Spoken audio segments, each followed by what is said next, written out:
Hello guys, I'm here to review the movie Thudarum. So ഇതിൻ്റെ first movie review ആണ്, but I have to do this.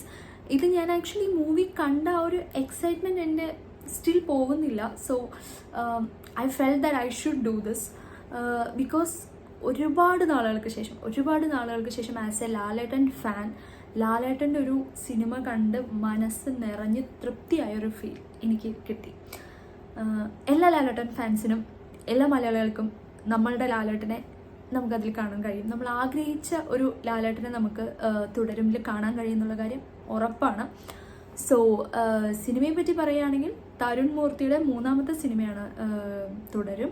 നേരത്തെ ചെയ്ത operation ജാവയാണെങ്കിലും Saudi വെള്ളയ്ക്കാണെങ്കിലും ആ ഒരു quality keep ചെയ്ത movies ആയിരുന്നു.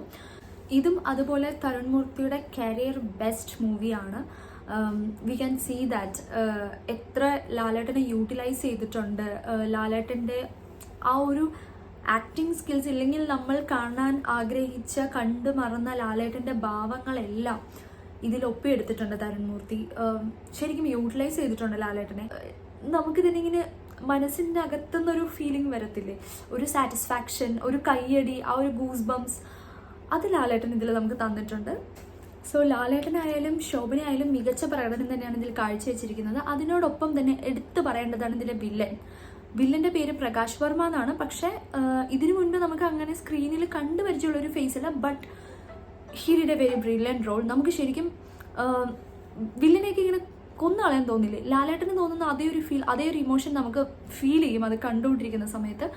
സോ എല്ലാവരും എക്സലൻ്റ് ആയിട്ട് ആക്ട് ചെയ്തിട്ടുണ്ട്. അതുപോലെ തന്നെ മേക്കിംഗ്, ഓരോ ഫ്രെയിംസും ഇറ്റ്സ് വെരി അട്രാക്റ്റീവ്. നല്ല അടിപൊളിയായി തന്നെ പടം എടുത്തിട്ടുണ്ട് തരുൺ മൂർത്തി. സോ ഇതെല്ലാവരും തിയേറ്ററിൽ പോയി കാണേണ്ട ഒരു പടമാണ്, മസ്റ്റ് വാച്ച് ഇൻ തിയേറ്റേഴ്സ്. നമുക്ക് ശരിക്കും ലാലേട്ടൻ്റെ ഒരു കം ബാക്ക്, അല്ലെങ്കിൽ ലാലേട്ടൻ എവിടെയും പോയിട്ടില്ല എന്ന് ഒന്നുകൂടെ പ്രൂവ് ചെയ്യാനായിട്ട് മേ ബി എമ്പുരാനിൽ പലരും ഡിസപ്പോയിൻറ്റഡ് ആയിട്ടുണ്ടാവും. ആ ഒരു ഡിസപ്പോയിൻമെൻറ്റ് തീർക്കാൻ തുടരുമിന് സാധിക്കും. ഒട്ടും ഹൈപ്പില്ലാതെ, അധികം പ്രൊമോഷൻസ് ഒന്നും ഇല്ലാതെ വന്നതാണെങ്കിലും ദിസ് വിൽ ബ്ലാസ്റ്റ്. എന്തായാലും എല്ലാവരും തീർച്ചയായിട്ടും തിയേറ്ററിൽ തന്നെ പോയി കാണണം. മസ്റ്റ് വാച്ച് മൂവിയാണ്. സോ അത്രയേ ഉള്ളൂ, ഒന്നും പറയാനില്ല. അടിപൊളി മൂവിയാണ്. എല്ലാവരും തിയേറ്ററിൽ പോയി തന്നെ തുടരും കാണണം. സോ ഐ ഹോപ്പ് എൻ്റെ മൂവി റിവ്യൂ ഓൾസോ വിൽ തുടരും വിത്ത് ദിസ് തുടരും. Okay, thank you.